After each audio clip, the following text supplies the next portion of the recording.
Welcome into the Thunder basketball universe. We've got an exciting episode this time. We are talking about Jaylen Williams, JDub, in his second year. An incredible step forward for him, showing some incredible signs of improvement offensively, defensively, and we saw some new things in terms of, crowd engagement this year, shall we say. So we have a lot to break down from JDub's season. I think we all got a glimpse of what JDub could be in that first year here. Obviously, as a guy that just rose through the draft boards, and the Thunder, made sure that they got in that lottery. But to see the strides that he made in year two, really sensational, and the fact that he's able to be a 3-level scorer, an extremely efficient clip, to be a 4 to 5 position defender, and do that at a really high level. I mean, it's a guy that you have a really hard time not leaving on the floor for all 48 minutes. And guess what? When it comes to winning, when it matters, you need as many of those guys as possible. And JDub, just has an obvious bright future in that department. 100%. I love what Kenrich Williams said. He said, I'm thinking about being a GM, because he said, at the very outset of JDub's rookie season, we talked to Kenrich Williams. I believe it was in training camp. It was training camp, yeah. It was in training camp of his rookie season. And he said, that's going to be an all-star one day. Yeah, JDub all-star. JDub's going to be an all-star. Book it. So he called the shot on JDub being an incredible player. And I would say things are panning out to be that way. Yeah, and JDub knocked down the door, came relatively close to that this year, I would say, just given the numbers that he had at the break and the impact that he was having on a team that was at the top of the West. Exactly. So let's get into some of the things for JDub this season, starting with our stats of the season for JDub. What were your stats that popped out? Okay, I want to hit you with 68%. Okay. And then I want to hit you with 6.8. So the same numbers, but differently oriented. So they're not correlated? Not correlated. Well, correlated slightly. So 68%? 68%. That feels like an incredibly high field goal percentage. That is an incredibly high field goal percentage. It is what JDub shot in the clutch. No! He shot 68% in the clutch this year, which is just insane for a 6'6" wing to shoot that efficiently. And then 6.8 is the number of fourth quarter points he averaged on the season. Yep. And so again, JDub, a guy that was really impacting things on the offensive end of the floor in times of the game that it really mattered for this team. And you think, it kind of makes sense given his skill set to be able to play off of a guy like Shea, who attracts so much attention, and to have that level of impact and be able to finish those plays was huge. This is how we've been doing this together for a long time now, because my stats of the season, 57, 53, and 79. Is that his fourth quarter shooting numbers? Sure is, Miguel. Oh my It gosh. Sure is. Wow, I did not think that you were going there. And to take it even a little deeper, okay, so these are the numbers that he shot in the fourth quarter period. He had the 6th most total points in the fourth quarter in the NBA. Okay. 6th most period during the regular season. Do you want to hear the names of the 5 people ahead of him, or do you want to try to guess? Okay, so 6th most points of anybody in the fourth quarter. Yes, total points. Total points. Yes. All right, I will try to guess here. DeMar DeRozan has to be on that list. He's third. Let's see, third. Okay. LeBron James. Number 1. Okay. Nikola Jokic. Not Jokic. Nope, not in the top 6. Wow. 1 is a former Thunder. Oh. Let's see. Paul George? Nope. Kevin Durant? Kevin Durant. Okay. All right, you're going to have to hit me with the rest of them. The other guys are De'Aaron Fox. Okay. And Giannis Antetokounmpo. Nice. Okay. Jaylen Williams is 6th. Steph Curry is 7th. That's amazing. And even more than Shea. Is a remarkable thing. And out of all of them, JDub shot the highest 3-point percentage, which is just goes to show his incredible efficiency. And it was jaw dropping when I saw those stats, and I was like, wow, his impact in the fourth quarter just so precise and decisive among all things. And he had a couple of big shots in fourth quarters, not just like big momentum swinging, but like game winning Right. shots. Like Right. he's had a couple of those this season. And so to see the growth that he took in that clutch time, fourth quarter, when he was averaging 9 minutes per fourth quarter. Incredible stuff. And he was no slouch during the rest of the action, Let's too. be clear. Yeah. I mean, he's one of 4 guys to shoot 50, 40, 80 on the season overall. So this is a guy that was remarkably consistent all season, continued to bring two-way impact throughout the playoffs as well, and got a great taste of what postseason basketball is all about. All right, let's get into our made you looks. I love mine. Go for it. It probably made you look at home. Yeah. If you were watching any sort of OKC Thunder Instagram, Twitter during pregame warmups, you've seen this. And it was JDub towards the end of the season, especially into the playoffs, started rocking some different warm-up t-shirts than the rest of his teammates. This guy marches to his own beat. He does his own thing.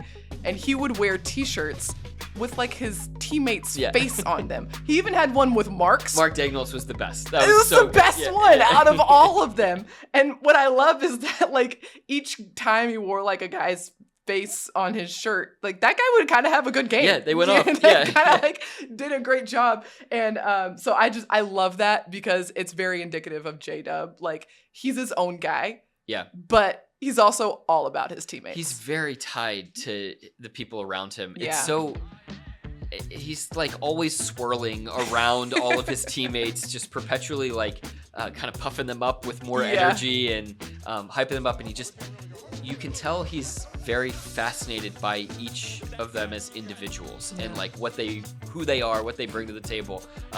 It's very infectious. Yeah. The way that he's able to kind of breathe life into things. We even had a little Nick Gallo on one of those shirts. Yes, that's true. That was down in New Orleans. That's right. That's right. It had all the dogs on it, and then Nick Gallo. He really wanted to make sure that I saw it after the game in that walk-off interview. Did you see the shirt? So good. Yeah. All right, that's what made me look. What made you look? The lobs to Chet Holmgren. Oh, it was so good. Something that we talked with these guys about heading into the season, that this team, had not had a, true lob threat in the past, a guy that is, a downhill vertical spacer. Obviously we know Chet can give them horizontal spacing. So many guys on this team can give them that spacing in terms of being able to lift up behind the arc. But to be able to convert up top is huge too. Throughout the course of the year, that we really kind of saw that JDub had the best chemistry with Chet in those alley-oops. We saw a massive one actually from Shea in the playoffs, saw some nice ones from Josh Giddey to Chet in the playoffs too. But JDub and Chet really had that thing humming, and it's just these continued morsels of the connection as this team continues to build continuity together as 23-year-olds, 22-year-olds, 24-year-olds, that those things are going to be even more and more second nature. I'm glad you brought this up because we talked so much about his scoring, JDub's scoring, especially in the fourth quarter and throughout the season, but his facilitating, so strong. His ability to, see his teammates, make a great pass, have a high basketball IQ to anticipate plays. Really, really strong for JDub. And to go back to your point about the lobs, I remember in training camp when Chet was, being reincorporated into the team and these guys are playing with him for the first time. The lobs were something that this team was very open about having to work on because they needed to figure out how to make sure they got this smoothly in games and weren't throwing the ball off the side of the backboard. And obviously the lobs are loud assists, but to your point about JDub, the playmaker, he's one of those guys where you look up at the scoreboard and you're like, oh my gosh, he's got 7 assists. Right. He's got 8 assists. In fact, one game, I told him that he had 7 assists in the game, and he said, really? I did? Yeah. But, in a similar way to how Shea can sometimes get to 30 points, and you're like, where did that come from? It just was so methodical and within the flow of the offense. That's how JDub passes the ball. Very functional within the team concept, and it results in good looks for his teammates. Not always flashy plays, but always the right play by JDub. What is your Shay That Again of choice for JDub from his end of season interview? So, JDub most times when he's in a press conference setting is looking for every avenue possible to crack a joke or, lighten the mood or something. This is accurate. And so that's why this kind of stood out to me a little bit, because this was very kind of focused and heartfelt. To have the year that we had now and be disappointed is also like a really good thing, doing what we did. So something that we're going to build on and brought us really closer together. This is a guy that's all about being closer together to his teammates. He's all about the fun and the joy and the camaraderie. I think his recognition that the experience that they just had as a team going through 2 really hard-fought playoff runs, a sweep of New Orleans, and then a 6-game, dead even series with the Dallas Mavericks that didn't go their way, and recognizing the bond that that's going to create too, maybe in a different way than the t-shirts or the mugging everybody at the end of games and that kind of thing. Recognizing this is going to have a similar impact. I like that a lot. Yeah, don't let the jokes and the antics fool you because this guy has an elite mentality. You don't get to where you are right now, Jaylen Williams. You don't get here after being under-recruited, after being, looked over during the majority of the draft process, and get to where you are today without an elite mentality and elite confidence and a belief in yourself, but also a good, healthy relationship with adversity. And JDub with this quote showing that, look, I know this is going to be for the betterment of this team, and we got to go through this to get onto the other side. And this guy has used that even last season to get better this season. Yeah. It goes to show the depth of JDub as well. And the whole team has this balance of levity, but also professionalism and joy, but also seriousness. And it's so impressive for such a young team to have both of those things in one place. Aaron Wiggins said in his end of season interview that JDub and Will combined were the fuel to the fire and the fun of this team. And I thought that was a perfect encapsulation. JDub is a dynamic human being, and he lets everyone see all of that. And I think that's really awesome thing that this fan base gets to experience in that little world that they get to be let in on. To add to this a little bit, here's my shade out again for JDub. This is from Kenrich, actually, talking about JDub. The thing about JDub is he's just a different type of guy. He's not your normal, rising star. He got a little different type of swag to him. He was saying this kind of in a way to explain how good JDub is. This was after his quote about, I think I'm going to be a GM one day because I called it. JDub's going to be great. But the reason he's great is because you can't just do the same stuff that everyone else is doing and assume that you're going to get to the same place they're going. Right. You have to be your own guy. You have to be who you are, do something a little bit different in order to be great. And that's what JDub is doing. He's not scared to be different. He's not scared to, go a different way, try something else. And as a result, he's a rising star in this league and has taken massive strides forward. And he's done that within the team concept. I think maybe part of what Kenrich is saying there is JDub, his ability to be a rising star in the context of this team, where he is not 1A featured option. You look at some of the people that are maybe like his peers as a rising star in this league, Paolo Banchero, Victor Wembanyama, a guy like maybe Lauri Markkanen would be like a decent comp or example. Those guys are clear in a way their team's number one option. Exactly. Every single play, they're going to get as many shots per game as they want. Jaylen Williams is doing this in a different context. Yeah. And so it's so cool to see people on this team recognize the way that JDub can impact things and be a star as a part of this group. And still all about the team, while still being himself and who he is. And highly productive and efficient. Yeah. And being a very fun guy, which leads me to our bless your timeline for our man, JDub.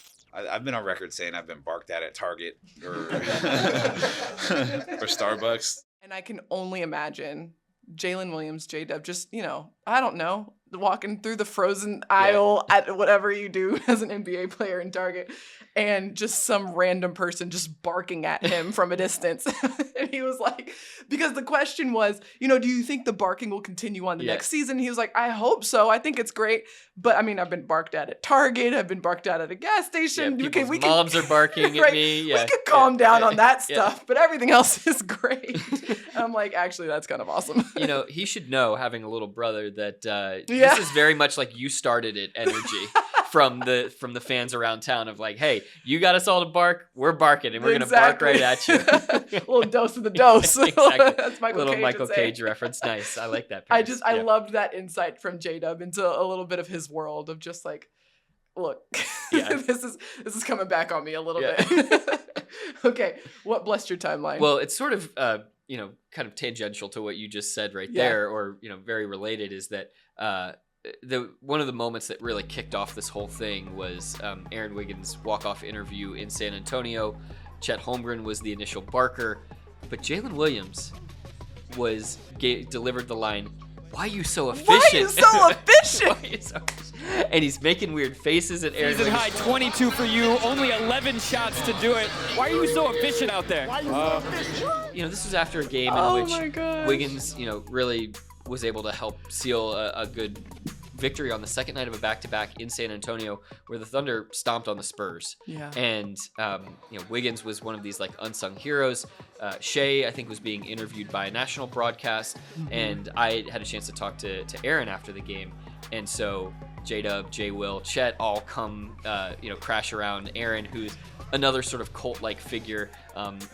He's got his own story that we'll get to, but JDub, just hyping him up, making all sorts of funny noises and faces. And then I asked Aaron the question, why are you able to be so efficient out there on the floor? And JDub goes, why are you so efficient? And that just... Why isn't that a t-shirt? Why isn't that a t-shirt? I mean, of all the things that have been made t-shirts this year, that has to be one of them on the list. So yeah, we need an Aaron Wiggins "Why You So Efficient" t-shirt. That's for sure. so good. And this is back to the ways in which JDub just pumps everybody up with energy and air and warmth. Is like that is JDub to a T. Is like, here's a guy that plays the same position as him, who got to be the star of the night, and JDub is like the number one guy right there. Like, let's give this guy his shine. Let's make him have this. Let's make Aaron Wiggins the star of a viral moment. Oh my gosh! Yeah. Yes, incredible choice. Yeah. I remember that. like it was yesterday, and now I want it on a t-shirt just for my memories. Okay, let's give you a little insight into what's coming up for Jaylen Williams, JDub. As with a lot of guys, he will be in the gym. And one thing that he actually revealed to us that he focuses on every summer, he said, every summer I try to pick one thing, and I dedicate my summer to it. I dedicate my summer to getting better on it, and get really, really good at it, and then just kind of incorporate other elements of my game. And last year, he told us that the big thing for him was like picking his spots. Yeah. Also getting stronger. That was a very obvious one, that he came back looking a lot different than he did when he left. But picking his spots was something that he really wanted to work on last year. And he said, that move where I kind of, get to the elbow and get to my mid-range, that was something I couldn't do my rookie year, but something that I really worked on, and obviously was a huge, huge key for him this season. And so it'll be really, he didn't reveal what he was going to hone in on this offseason, but something's cooking. Yeah, unlike most things, JDub did keep that close to the vest. Yeah. And so Dub, we can all not wait to see what you got yourself into this summer and the way that you attack that. JDub almost kind of laid it out like a summer schedule, that it was like the first X amount of time I'm going to be devoted to just this one skill and hyper focused on that. Yeah. And then as the summer gets to the later stages, well, then I'm really sharpening and rounding all parts of my game with that piece included. I thought that was really, I have no idea where he learned that. I wish I'd asked that follow-up question now. Thinking about it is like, where did you come up with that strategy for your off-season regimen? Yeah, and obviously it worked for him last year. Gonna follow that same regimen this offseason, so a lot to look forward to when it comes to Jaylen Williams, JDub, and this entire Thunder roster. But that wraps up our podcast. Thank you so much for watching and listening. Be sure to like, rate, and subscribe wherever you get your podcasts. Thank you so much to our producer, Matt Bishop. And until next time, Thunder up, and catch you later.